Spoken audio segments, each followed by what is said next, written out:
Get to check out my nails. Woo-hoo-hoo-hoo-hoo.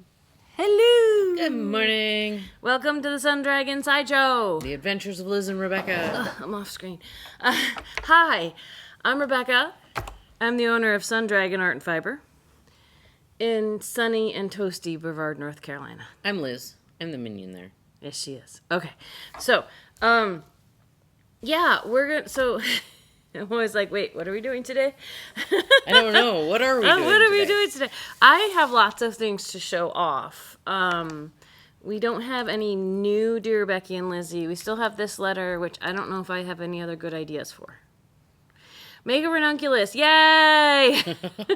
That's what everybody's doing with their... Because that's what I finished. And yeah, anyway. So I'm going to talk about what I'm wearing in a minute. But, Liz, what have you been up to? So, last week, I was spinning wizard. Well, putting twist in wizard and plying it, yes. I don't know if you saw the comment. No. Jeff commented just like yesterday. I still don't fully understand what Liz is doing to the wizard. She's like, he's like, and what the question he asked is, yes, exactly what she's doing. He basically said, is she spinning it because it's a chainette? Yes. Okay, so, let me back up. So, wizard is a chainette. There is no twist. Like, normal yarn, if you look really close at normal yarn, it has a twist to it. And often it's called an S spin or a Z spin. I have learned this. I'm so proud of myself. And it's like when you look at the twist, like let me get a really fluffy yarn. You can make the shape of the S or the Z, like the middle of the letter tilts one way or the other. And that's how you know what spin it has. And most yarn is favorable to knitters. Like knitters wrap one way and crocheters wrap the other way. And most of it's favorable to knitters wrapping and not having it on twist. Let me get fluffy. It's like when you dive into the deep science of yarn. So this is like, you can see really big. There's two plies twisted around each other. And if you make the shape, this is an S spin because like you can draw the letter S over it. And the middle part of the S lines up with the direction that this twists in. And what I am Which doing... has to do with the ply, not the actual twist of the yarn itself. This twists the other way because it looks like the post in the middle of a Z or the slant in the middle of a Z. And what Liz has taught me, like hanging around with people who spin yarn, what I have learned is you can't just, I mean, you could, but it doesn't really work right to take something that does not have twist in it and ply them together. Like, you have to have a twist in each of the individual plies. They have to go the same way. That are, so like, the plies have to have the same twist, and then you twist them together the opposite direction to make it work. Yeah. It's all the deep technical sciencey things that most knitters and crocheters Which is why yours has a Z twist, because you spin them S and then ply them Z. It's like, what? Yeah. It's like kind of cool, but a lot of information if it's not something I have tried to ply an S twist and a Z twist together. It doesn't work because they both flop in and do weird things. It's like if you technically, if Liz took two plies of wizard and like two strands of wizard and just went, I'm gonna twist them together, like technically it's not really plying. You can twist them together, but it's not gonna look as cool as what she's done. Well, and the twist will fall out because there's no opposite twist to hold them together. Okay, and that's the thing that like I had to catch on to because I'm like, because you also tied off your ends. Yeah. Because they might have kind of come undone too. Yeah, because I don't set it. Okay. Which is basically the spinning equivalent of blocking. So that's why, like, when you cut a piece of yarn, it doesn't just automatically, the plies don't just go, is because of this tension of the twist one way and the twist the other way. So that is your fun fact for the day. I actually have another one that's different. But that's, I think, a lot cooler than what I'm going to show you later. So, you know. So, because chainette, the chainette has no twist to it. Like, if you pull off a strand of wizard, it's like string. It just straight, but there's no twist. It looks kind of like a braid that the chainette, the new like trend in yarn again, some yarn, not all, but like the chainette yarn, yeah, it's not constructed the same way. I have a better example. Do you want to bring over okay.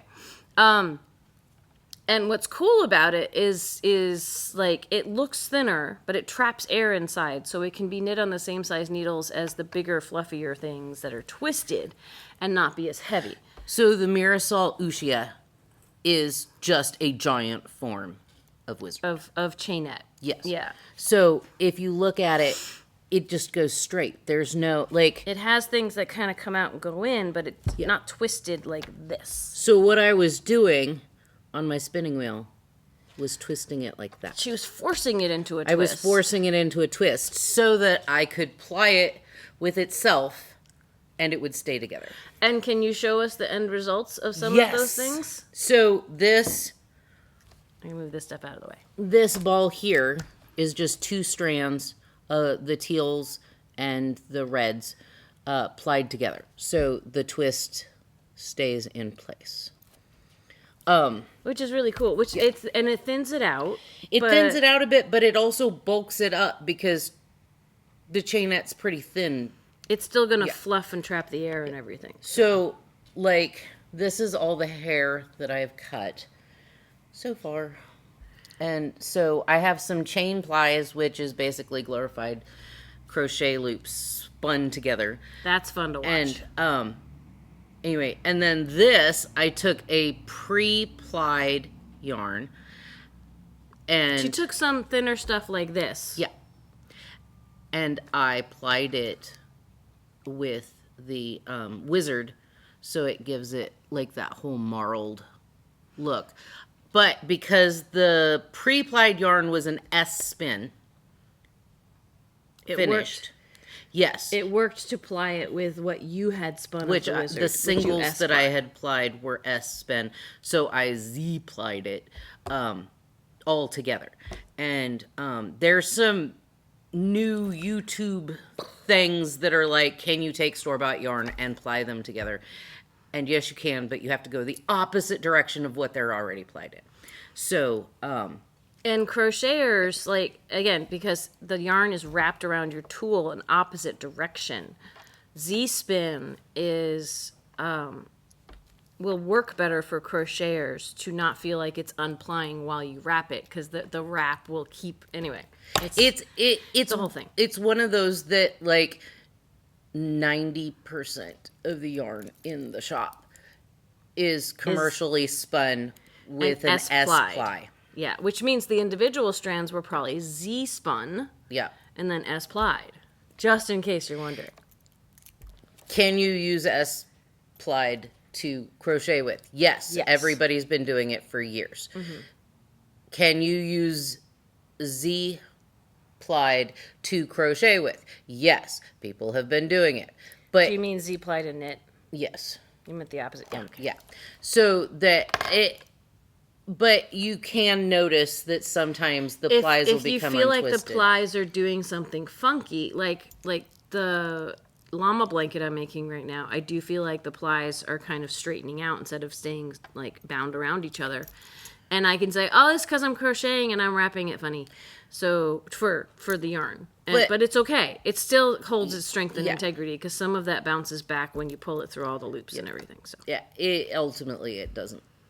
And those individual plies aren't going to untwist themselves either. So anyway, And if Rebecca is pulling from the inside and the outside, but if you were just pulling from the inside or the outside and just let your ball unwind, all those plies will, they'll do what they're supposed to.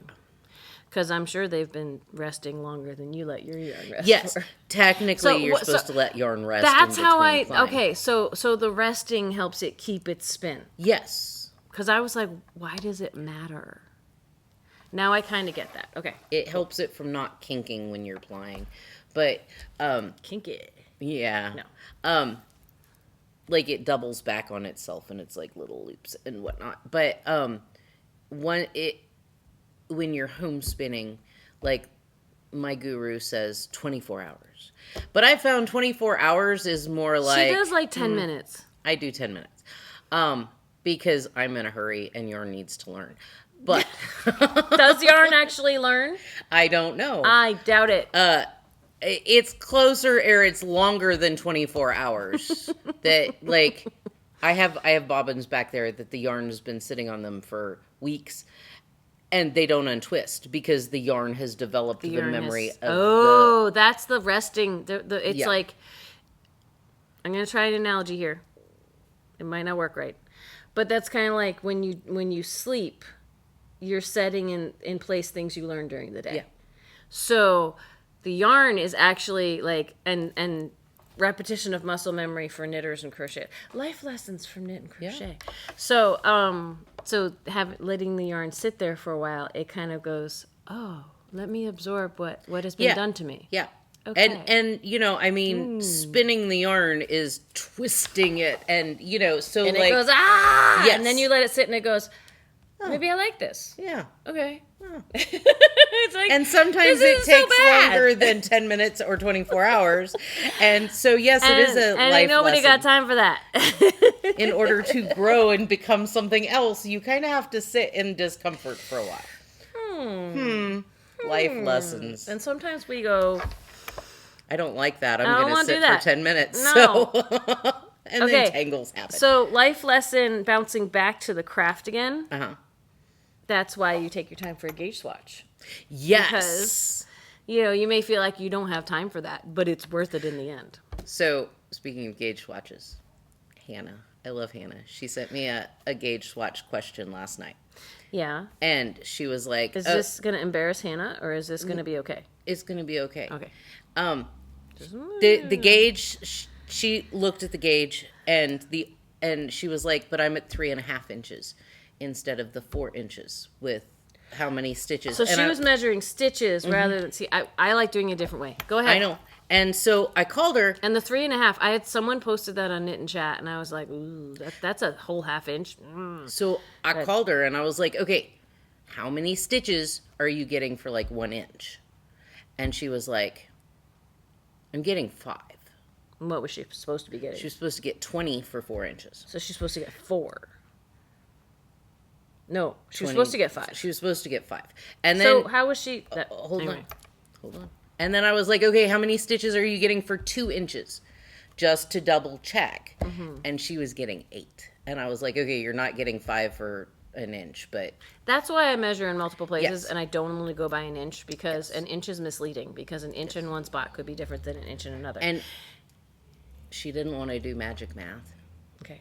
So, and her 7 needles were being occupied with something else. And I said, well, go down to a 6 and do your gauge swatch. And if it's, because the stitches were too big. What was she on? She was on an 8. Okay. And the stitches were too big, so she needed to go smaller because she had fewer stitches on the needle. And anyway, she needed to go down to make them smaller to fit more in. I pay attention to Rebecca's She had 8 for 2 inches, and she needed 10 for 2 inches, so her stitches need to get smaller. Yeah. So she did a gauge swatch while we were talking, and on the 6, and she was like, I hate the 6. And then she got gauge. And then she's like, oh, I like the 6. No, she got gauge. Oh. And I was like, we can do magic math.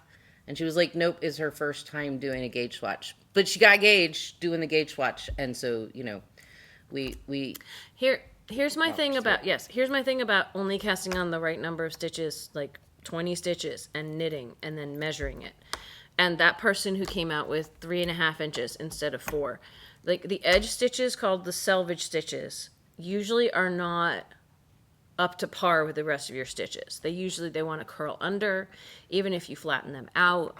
Like there's things, and there's other people who are like, you must wash your gauge swatch. And yeah, I'm about to show you that when I actually gauge something, when I blocked my Tecumseh, it changed size. If I had blocked my gauge swatch, I might have learned some of that.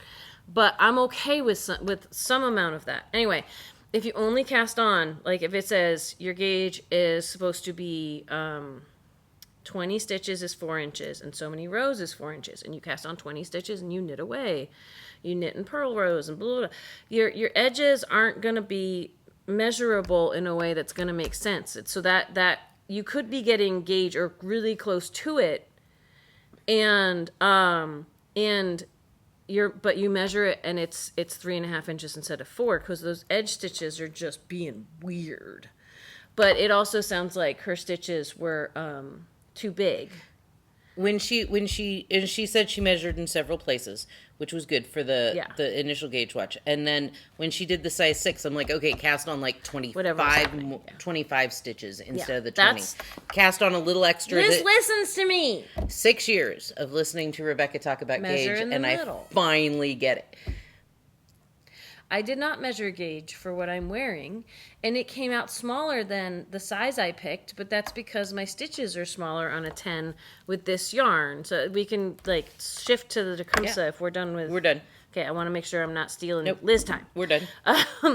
So this is my finished Ranunculus, and the Ranunculus, we jokingly call it the magic sweater. You go on size 10 needles, lace weight to worsted weight, but it's designed to be so oversized that it may not come out the right size for the measurements, but it'll still fit because it's so oversized.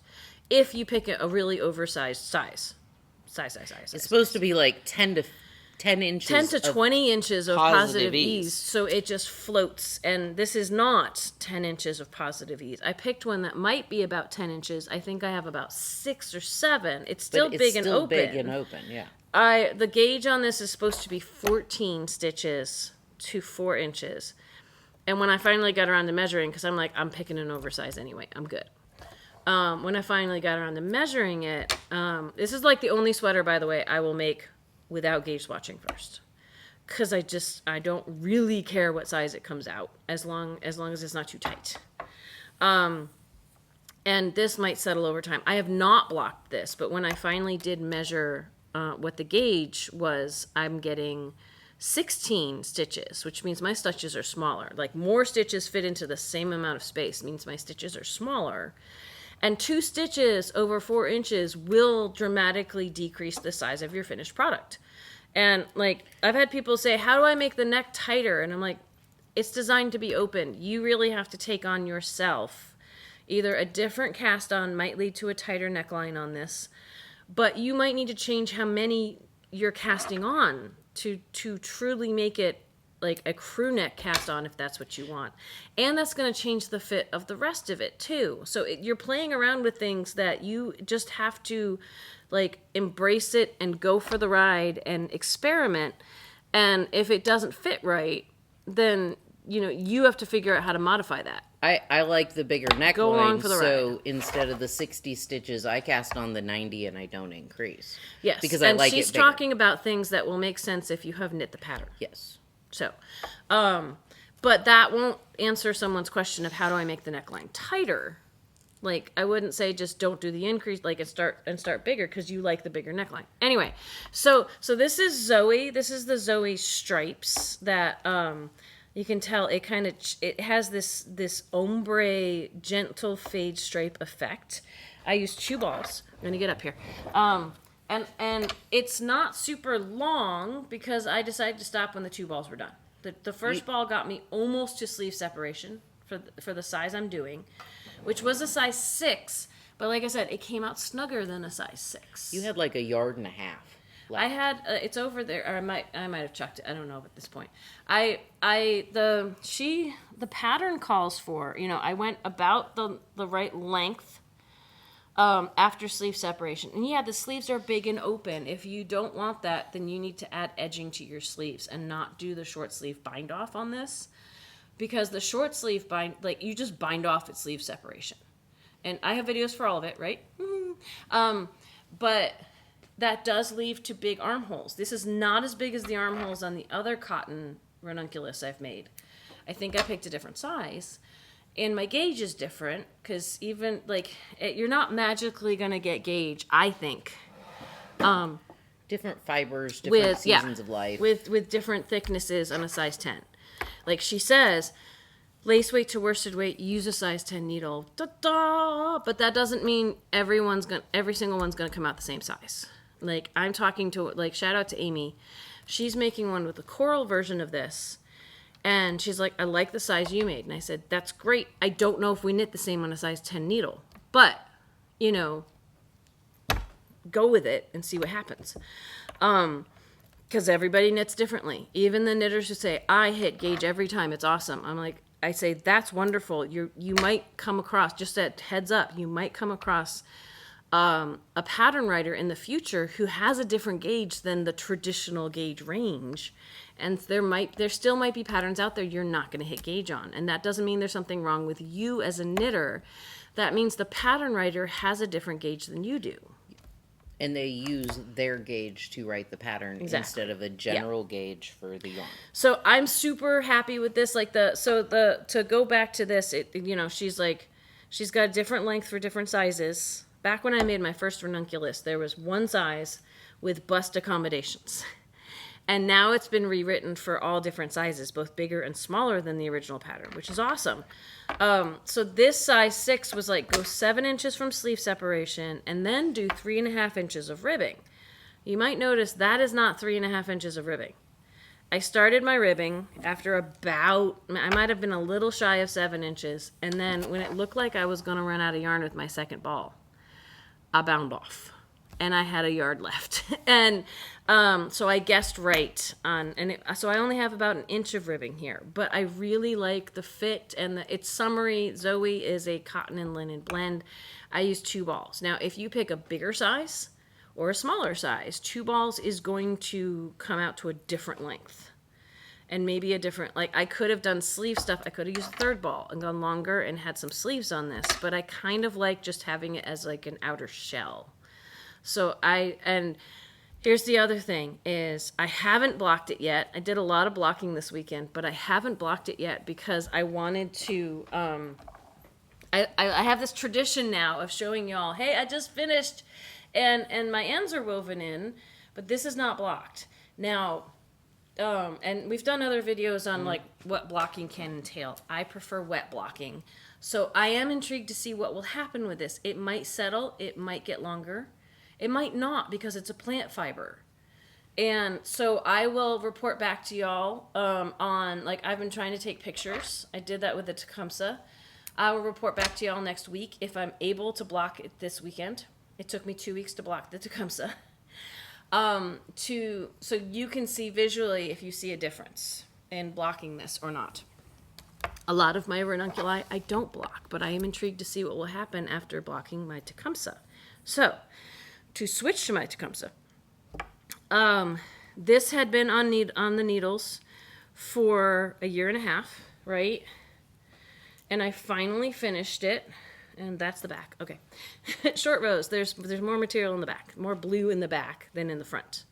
So I did block this, and what I did is I took measurements before I started. I have a post on Instagram and Facebook. If you're interested, you can kind of go in reverse order. I took some measurements. It was about 24 inches, 23 inches long, 23 and a half from the collar to the bottom. It was about 24.5 inches wide.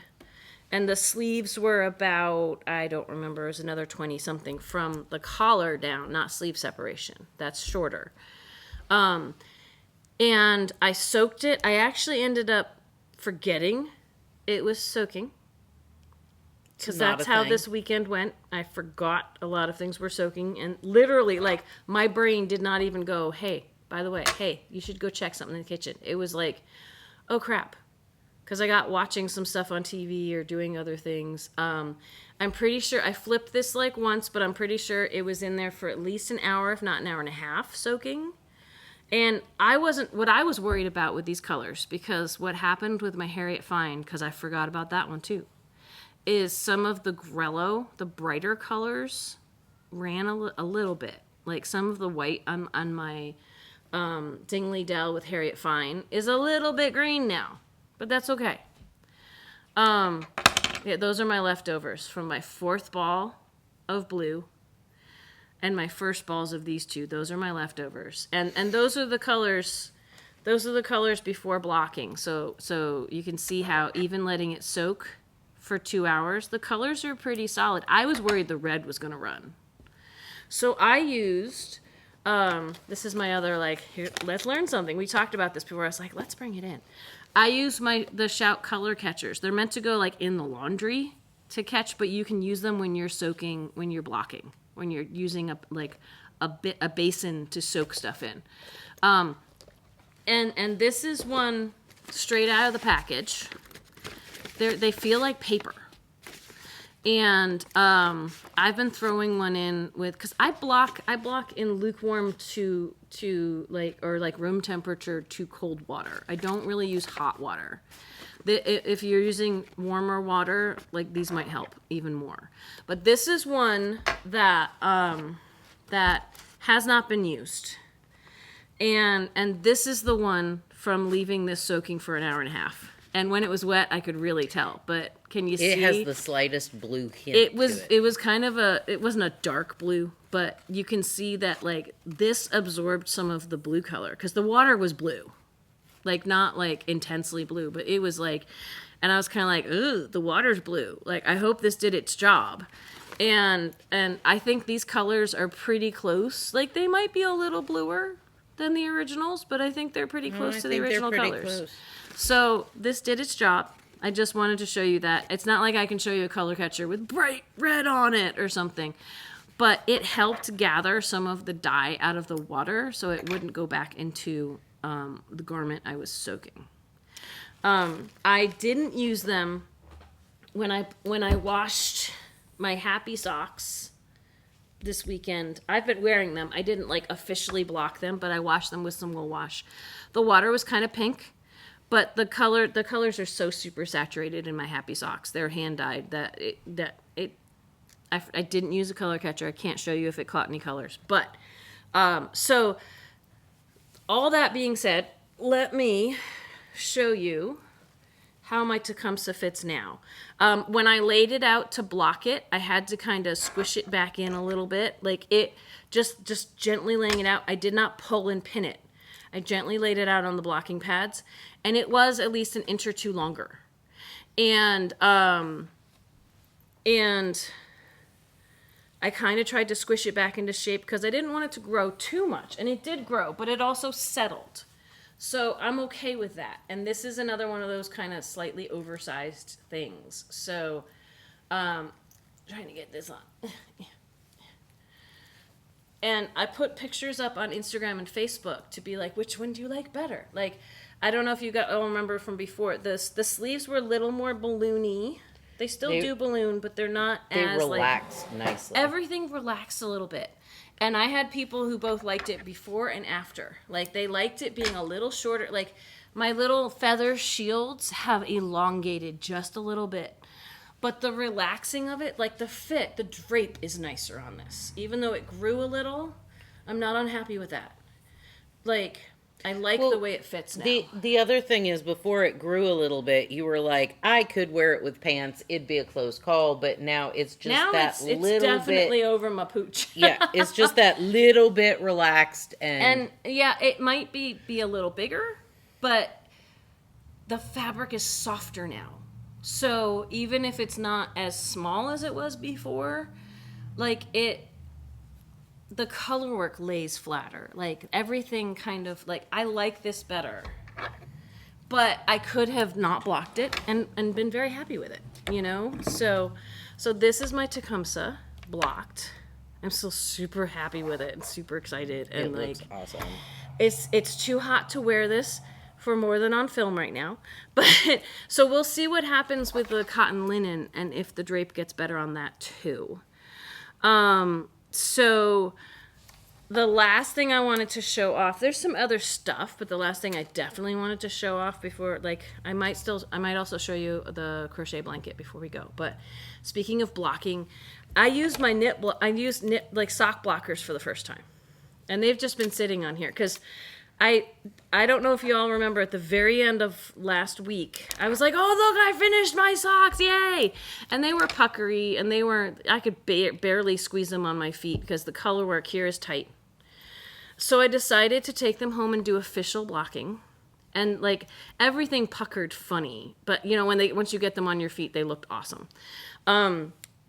What I found is the small size of sock blocker. Like all the sock blockers we have, whether they're the plastic ones, like if I take this off, whether they're the plastic ones or just the metal outline, they look huge. It's like, how can that, like, it's going to stretch my sock out so much it's not going to fit on my foot.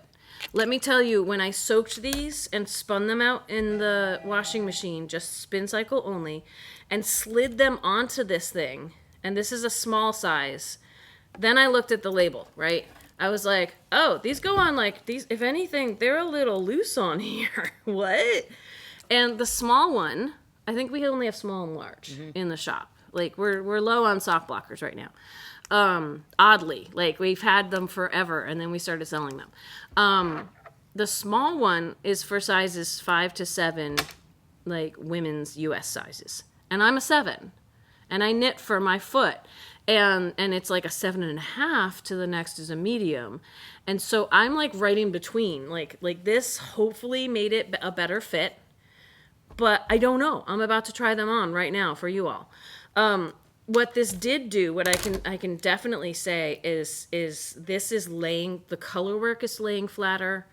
The heel was kind of doing, because it was an afterthought heel, was kind of weird and puckery looking, but using the sock blockers, which again, I've never used before. I always block with wear. The ones on my feet right now, I washed them over the weekend. I did not put them on sock blockers. I just kind of laid them over my drying rack. So, I think for the color work on the socks, I think it that relaxes everything, Yeah. kind of like with the color work in your sweater. So, And so we're gonna see. Last time I had to muscle. So here's the sock I have it, and it's a little big and loose. Doesn't have the color work in it. These are both 64 stitch socks. I'm gonna take my dragon off because he likes to catch on everything. He's got little spines down his back that just want to pull on everything that I've knit.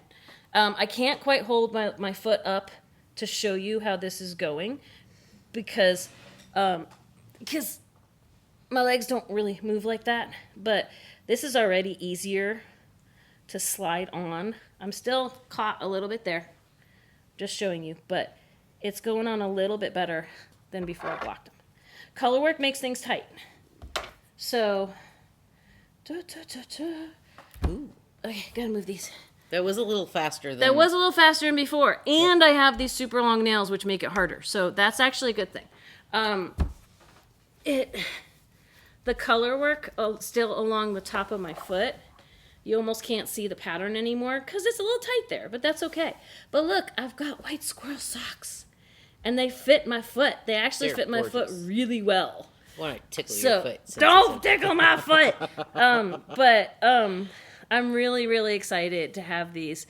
And it's a little easier to get them off too. See, look at that. Because this part, you might, like some people have different ways. There's different videos on how to modify your heel. So if this is too tight, it'll work. But I can still get them on and off my foot. I'm starting to overheat from the Tecumseh. Anyway, I think they look so pretty though. I want to just leave them on here. Ta-da! I made white squirrel socks. Aren't they cute? Seek is the name of the pattern by the Petite Knitter. Not Petite Knits, the Petite Knitter. Different people. She's got a sweater pattern that, oh my gosh, I really want to make it, but it's fingering weight. But I really want to make it, but it's fingering weight. So, yeah, anyway. All right, the last thing I have to show. Oh, I have two things. Because we got to open. Actually, technically, I have 3. Let's see what I get through. We have 10 minutes till the shop opens.